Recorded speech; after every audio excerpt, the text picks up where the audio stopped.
বাম আমলে রাজ্যের বিদ্যুৎ উৎপাদন ছিল 100 মেগাওয়াটের উপর, আর এখন তা হ্রাস পেয়ে দাঁড়িয়েছে 20 মেগাওয়াটে। অভিযোগ প্রাক্তন বিদ্যুৎ মন্ত্রী মানিক দের। সেই সাথে তিনি বলেন, এতে করে বিদ্যুৎ নিগমের ঋণের পরিমাণ বাড়ছে, আর তাতে প্রমোদ গুনছে বিদ্যুৎ নিগমের কর্মরত কর্মীরাও। আগামী জানুয়ারি মাসের শেষ সপ্তাহে অনুষ্ঠিত হবে সিপিএম এর রাজ্য সম্মেলন। ইতিমধ্যে এই সম্মেলনকে সামনে রেখে সিপিএম তাদের অঙ্গ সংগঠন থেকে শুরু করে পার্টির বিভিন্ন স্তরের সম্মেলন গুটিয়ে আনছে। এই আবহে রবিবার ত্রিপুরা বিদ্যুৎ কর্মী ইউনিয়নের 17তম ত্রিবার্ষিক রাজ্য সম্মেলন অনুষ্ঠিত হয়।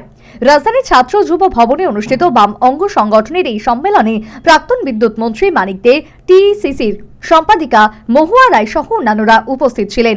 এদিন সম্মেলনে প্রাক্তন বিদ্যুৎ মন্ত্রী মানিক দে অর্জিত গণতান্ত্রিক অধিকার রক্ষার লড়াই মজবুত করার আহ্বান জানান। একই সাথে স্বৈরাচারী সংবিধান ও গণতন্ত্র বিরোধী শক্তিকে পরাস্ত করারও আহ্বান জানান। সেই সাথে তিনি অভিযোগ করেন, বাম আমলে রাজ্যের বিদ্যুৎ উৎপাদন ছিল 100 মেগাওয়াটের উপর, আর এখন তা হ্রাস পেয়ে দাঁড়িয়েছে 20 মেগাওয়াটে। এতে করে বিদ্যুৎ নিগমের ঋণের পরিমাণ বাড়ছে, আর তাতেই প্রমোদ গুনছে বিদ্যুৎ নিগমের কর্মরত কর্মচারীরা।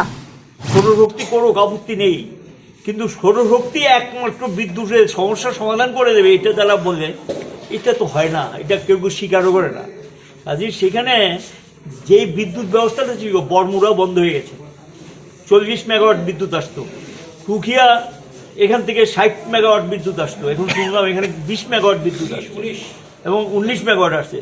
তারপর ডোমপুর থেকে আসতো। সব মিলিয়ে রাজ্যের নিজস্ব উৎপাদন 100-র উপরে ছিল, আর এখানে গিয়ে এখন 20 মেগাওয়াট উৎপাদন হয় না। এবং এতে তারা আশঙ্কা করছে আগামী দিনে তাদের বেতন ভাতা কি করে হবে।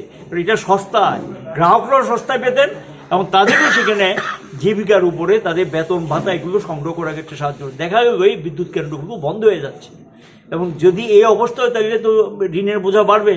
বাইরের থেকে বিদ্যুৎ বেশি কিনলে ঋণ বাড়ে, এবং ঋণ বাড়লে সেই ঋণ শোধ না করতে হলে একটা কোম্পানি রুগ্ন হয়ে যায়, এবং এইটাই তারা আশঙ্কা বোধ করছেন যে একটা ভয়ঙ্কর দিকে বিদ্যুৎ নিগম।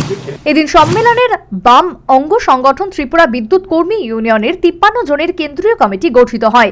17 জনকে নিয়ে গঠিত হয় সম্পাদক মণ্ডলী। তাতে সভাপতি হিসাবে রণবীর রায় এবং সেক্রেটারি হন সুব্রত গাঙ্গুলি। প্রসঙ্গত উল্লেখ্য, 2018 সালে বিধানসভা নির্বাচনে বাম কর্মচারী ভোটে ফাটল দেখা দিয়েছিল। তবে 2023-এর ফলাফলে দেখা যায় বামেরা সেই ড্যামেজ কন্ট্রোল করতে সক্ষম হয়, আর সেই ধারা অব্যাহত রাখতে মরিয়া প্রয়াস চালাচ্ছে বামেরা। Bureau report, news vanguard. সিজা ইনস্টিটিউট অফ কিডনি সায়েন্সেস কিডনির জটিল রোগের চিকিৎসার জন্য এক উৎকৃষ্ট প্রতিষ্ঠান, যেখানে উত্তর পূর্ব ভারতের প্রথম এবিও অসামঞ্জস্য কিডনি প্রতিস্থাপন এবং মৃত ব্যক্তির কিডনি প্রতিস্থাপন করা হয়। এখানে 115টিরও বেশি কিডনি প্রতিস্থাপন এবং উত্তর পূর্ব ভারতের সবচেয়ে বেশি হিমোডায়ালিসিস করা হয়েছে, এবং এই সংখ্যা দিন দিন বাড়ছে। সিজা institute of kidney sciences Tripura সরকার সহ অরুণাচল প্রদেশ, মেঘালয়, মিজোরাম, মণিপুর এবং নাগাল্যান্ড সরকার দ্বারা স্বীকৃতি প্রাপ্ত।